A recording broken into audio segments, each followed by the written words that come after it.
Kadaknath కోడితో chicken మీరు ఎప్పుడైనా try చేశారా? నేనైతే ఇది ఫస్ట్ టైం. ఎలా చేశాను, టేస్ట్ ఎలా వచ్చిందో అన్నీ చెప్తాను. వీడియో చూసేయండి.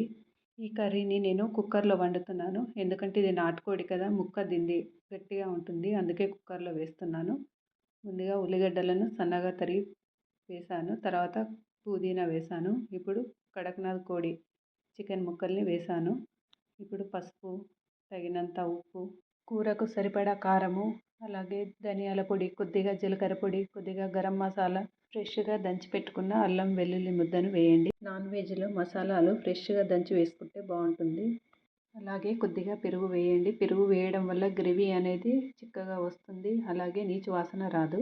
కూరకు సరిపడా నూనె కూడా వేసేసి అంతా చేతితో బాగా మిక్స్ చేసుకోవాలి. ప్రతి ముక్కకి మసాలాలు అన్నీ పట్టేలాగా 5 to 10 మినిట్స్ బాగా కలుపుతూ మిక్స్ చేసుకోండి. జాగ్రత్తగా కలుపుకోండి, లేదంటే అందులో ఉన్న బోన్స్ చేతికి గుచ్చుకుపోతాయి. బ్లడ్ తక్కువగా ఉన్న వాళ్ళకి ఈ కడక్నాథ్ చికెన్ మంచిదని విన్నాను. అలాగే ఇందులో కొలెస్ట్రాల్ కూడా చాలా తక్కువగా ఉంటుందంట. ఇలా కలుపుకున్న చికెన్ని ఒక అరగంట పక్కన పెట్టేసుకోండి. మీకు టైం ఉంటే ఒక గంట నానబెట్టుకున్నా పర్వాలేదు. నేనైతే ఒక అరగంట పక్కన పెట్టేశాను. ఈ కడక్నాథ్ కోడి అనేది నల్లగా ఉంటుంది. పైన స్కిన్ నల్లగా ఉంటుంది. లోపల కొన్ని పీసెస్ కూడా నల్లగానే ఉంటాయి. ఇక్కడ మీకు నల్లగా కనిపిస్తుంది అనుకుంటా. 1 kg కోడిని తీసుకొని క్లీన్ చేస్తే 600 గ్రామ్స్ వచ్చింది. చిన్న కోడి కాబట్టి ముక్క అనేది లేతగానే ఉంటుంది. ఎక్కువసేపు ఉడికించిన అవసరం లేదు. అరగంట నానబెట్టుకున్న ఈ చికెన్ని మూత పెట్టేసి విజిల్ పెట్టి నూనెలో కొద్దిసేపు ఉడికించుకుంటున్నాను. నూనెలో ఉడకడం వల్ల టేస్ట్ బాగుంటుంది, అలాగే స్మెల్ రాదు. 5 మినిట్స్ నూనెలో ఉడికించుకున్నాక స్టవ్ ఆపేసాను. కుక్కర్ చల్లారాక మూత తీసాను. నూనెలో మంచిగా ఉడికిపోయాయి. నీళ్లు పొయ్యకున్నా కూడా నీళ్ళు అనేవి ఊరాయి.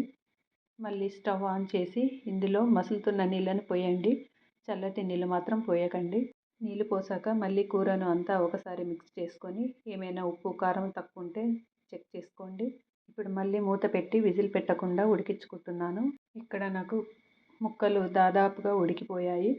అందుకే నేను మళ్ళీ విజిల్ పెట్టడం లేదు. ఇక్కడ దంచి పెట్టుకున్న కొబ్బరి, గసగసాల ముద్దను వేస్తున్నాను. వేసేసి మళ్ళీ ఒకసారి అంతా కలిపేసి మరి కాసేపు ఉడికించుకుంటున్నాను. మీరు పెద్ద కోడిని తీసుకుంటే ముక్క ముదురుగా ఉంటే మాత్రం మళ్ళీ విజిల్ పెట్టి ఒక 3-4 విజిల్స్ అయితే ఖచ్చితంగా పెట్టాల్సి ఉంటుంది. నాటుకోడి కదా, ముక్క గట్టిగా ఉంటుందనేసి నేను కుక్కర్లో వేశాను. కానీ 1 kg కోడి కదా, ముక్క లేతగా ఉండి తొందరగా ఉడికిపోయింది. ముక్క లేతగా ఉంటే కడాయిలో కూడా వేసి వండుకోవచ్చు. చివరగా కొత్తిమీరతో గార్నిష్ చేసి సర్వ్ చేశాను. టేస్ట్లో పెద్ద డిఫరెన్స్ నాకేమీ అనిపించలేదు. మామూలు నాటుకోడి చికెన్ తిన్నట్టే ఉంది. ఈ వీడియో నచ్చినట్టయితే లైక్ చేయండి, షేర్ చేయండి, అలాగే నా ఛానల్ని సబ్స్క్రైబ్ చేసుకోండి.